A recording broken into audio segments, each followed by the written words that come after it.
Weeks of backfighting in Australia's ruling Liberal National Coalition has descended into open warfare.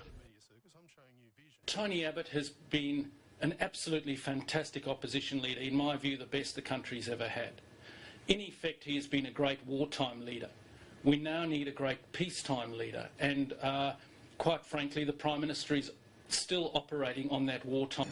I can understand that various members of Parliament have grievances, and on behalf of their constituents they should air them.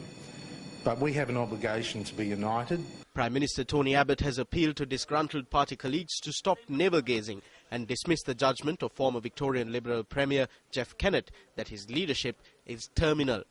While 4 of Abbot's backbenchers have publicly demanded their concerns about his leadership be resolved, possibly through a vote at next Tuesday's party room meeting, senior cabinet figures have moved to defend his performance. The Prime Minister has been battling to save his leadership in the wake of damaging losses for Conservative governments in Queensland and Victoria and a captain's call to give Prince Philip a knighthood. That decision even seemed to draw the ire of media mogul Rupert Murdoch, who had supported Abbott in the past, leading political commentators in Australia to dub it the biggest celebrity breakup of the year. Ironically, Abbott warned his party against responding to the troubles by ousting the leader, as the former Labor government did by replacing Kevin Rudd with Julia Gillard.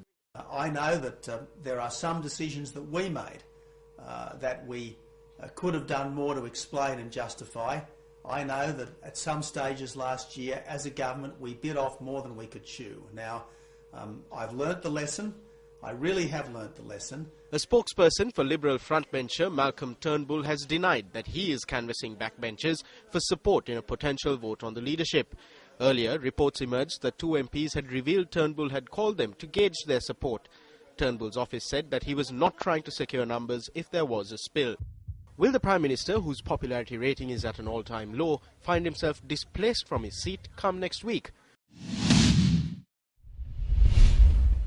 We are joined by our bureau correspondent in Melbourne, Jude Fernando.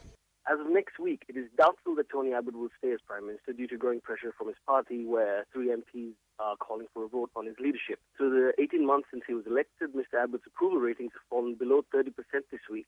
Cancellation of paid parental leave, increase in Medicare costs, high university fees, and his decision to award knighthood to Queen Elizabeth II's husband, Prince Philip, all added to the negative approval ratings. Even one Liberal, Dennis Jensen, has publicly called on the Prime Minister to actually step down. For News First, I'm Jude Fernando reporting from Melbourne.